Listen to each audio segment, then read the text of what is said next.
नमस्कार दोस्तों।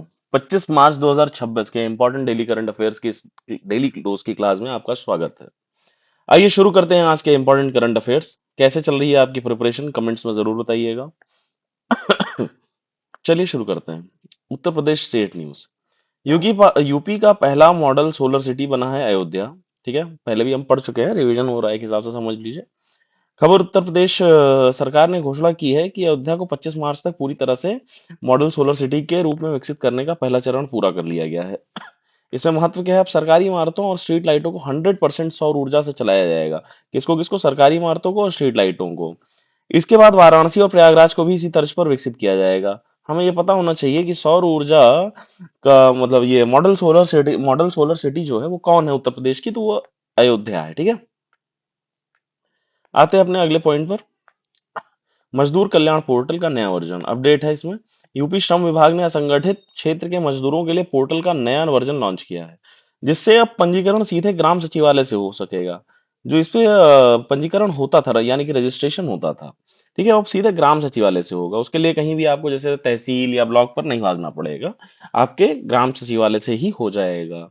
जो आपने एक वो देखी होगी ना, वो सचिव जी वाली वेब सीरीज, वो जैसे ऑफिस में वो बैठते हैं सचिव जी, उसी सचिवालय से ही, ग्राम सचिवालय से ही इस पर पंजीकरण हो जाएगा। मजदूर कल्याण कल्याण पोर्टल का जो है नया वर्जन, उसके आधार उसके उसके तहत ग्रामीण विकास एवं कृषि, ग्राम समाज एवं विकास से आते हैं हम लोग। हमारी पहली न्यूज पीएम कुसुम योजना अपडेट रहा है। क्या इस पर अपडेट रहा है? खबर है उत्तर प्रदेश के किसानों को ट्यूबवेल चलाने के लिए सोलर पंप पर दी जाने वाली सब्सिडी को बढ़ाकर 70% करने का प्रस्ताव हुआ है।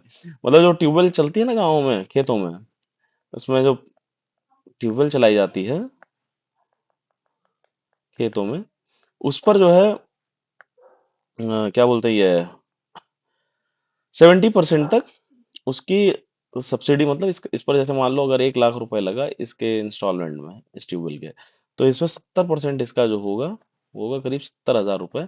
ये सरकार सब्सिडी दे देगी, है ना। जो ट्यूबवेल जिसकी होगी उसको ये सब्सिडी मिल जाएगा, 70,000 रुपीज वापस आ जाएगा। मतलब आपका 30,000 खाली लगेगा और आपकी ट्यूबवेल टकाटक सोलर पैनल के थ्रू चलना शुरू हो जाएगी। अब इस पे लेखपाल हेतु तथ्य क्या है? सोलर पंप के आवेदन के लिए भू स्वामित्व का सत्यापन, यानी कि लैंड वेरिफिकेशन जो होगा वो लेखपाल द्वारा किया जाएगा। अब पता चला आप मतलब ऐसा फ्रॉड कर रहा हो, तो इसमें पहले क्या होगा कि ये लैंड जो है, ये लैंड जिस भी आदमी का है, समझ लेते हैं आपका लैंड है, तो उसका जो वेरिफिकेशन होगा वो लेखपाल करेगा। उसके आधार पर ही आपको ये सोलर पंप का आवेदन करने के लिए अवसर मिलेगा और ये सोलर पंप आपको मिलेगा। आइए चलिए अपने अपने अगले पॉइंट पर बात करते हैं। Digital crop survey. खबर है यूपी के 21 जिलों में डिजिटल क्रॉप सर्वे का पायलट प्रोजेक्ट सफल होने के बाद अब इसे पूरे देश में अनिवार्य कर दिया गया है। इसमें लेखपाल का क्या कार्य है? लेखपाल अब मोबाइल ऐप के जरिए खेतों में जाकर फसल की लाइव फोटो अपलोड करेंगे। ठीक है, डिजिटल क्रॉप सर्वे में लाइव फोटो लेखपाल जाकर के अपलोड करेंगे। इसका जो जिले में डिजिटल क्रॉप सर्वे का पायलट प्रोजेक्ट है, सफल होने के बाद अब इसे पूरे देश में अनिवार्य कर दिया गया है। पहले यूपी के 21 जिलों में खाली इसको शुरू किया गया था, डिजिटल क्रॉप सर्वे। ठीक है, आते हैं अपने अगले पॉइंट पर, नेशनल न्यूज पर, राष्ट्रीय राष्ट्रीय एवं अंतर्राष्ट्रीय पर। गुलामी के पीड़ितों की याद का अंतर्राष्ट्रीय दिवस 25 मार्च 2026 को है, आज है। ठीक है, और इसका महत्व है संयुक्त राष्ट्र यूएन द्वारा उन लोगों को याद करने के लिए मनाया जाता है जिन्होंने गुलामी के दौरान अपनी जान गंवाई थी। जैसे गुलामी के दौरान जो है यूएन इसको मतलब सेलिब्रेट करता है उन लोगों की याद में, कि उनको भी याद किया जाए, उनके संघर्षों को, है ना। अग्निपथ योजना में नया तकनीकी बदलाव अपडेट है। सेना में अग्निवीरों की भर्ती के लिए अब साइकोमेट्रिक टेस्ट को और अधिक सख्त कर दिया गया है। मतलब साइकोमेट्रिक टेस्ट को और अधिक, पता चला 18 साल का लड़का, मतलब मैं ये नहीं कह रहा कि कोई दिमागी रूप से पागल है। मतलब उसका ये कि जैसे एक नई एज होती है बच्चों की, तो उसमें जोश बहुत ज्यादा होता है, तो उस समय वो जो भी निर्णय लेता है उसमें उसका जो साइकोमेट्रिक टेस्ट होगा उसके हिसाब से उसको उसका चयन किया जाएगा। पता चला आपने ध्यान नहीं दिया और उसका चयन कर दिया और उसने कुछ इधर उधर कर दिया, गड़बड़ कर दिया, तो फिर वो भी मुश्किल हो जाती है ना चीजें। तो साइकोमेट्रिक टेस्ट को अब और सख्त किया जाएगा अग्निपथ योजना के तहत। महत्वपूर्ण दिवस पर आते हैं। गुलाम पीड़ितों का स्मरण दिवस है, इसकी थीम है मानव अधिकार का जागरूकता। ठीक है, आज 25 मार्च को। चलिए अपने सबसे सटीक पॉइंट जो कि सबसे इंपॉर्टेंट रहता है हर एक वीडियो में।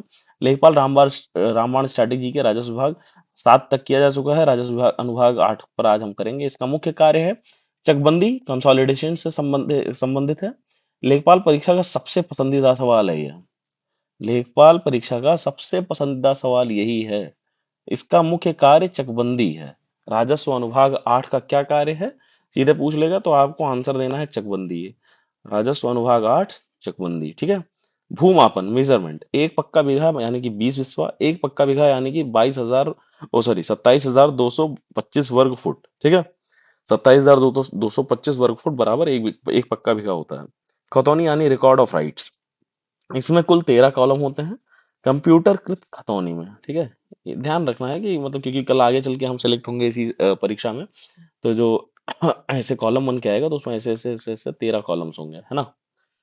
आज का होमवर्क प्रश्न आपके लिए है, उत्तर प्रदेश राजस्व परिषद के किस अनुभाग का मुख्य कार्य चकबंदी से संबंधित कार्यों को देखना है। आंसर आप सबको पता है, कौन सा आंसर है कमेंट्स में मुझे बताइएगा। और वीडियो कैसी लगी, लाइक ज़रूर करें अगर अच्छी लगी, दोस्तों को अपने शेयर करें जो प्रिपरेशन कर रहे हैं। और वीडियो अच्छा लग रहा हो तो चैनल को अगर सब्सक्राइब नहीं किया है तो सब्सक्राइब ज़रूर करें, ठीक है। तब तक के लिए आपको जय हिंद एंड थैंक यू।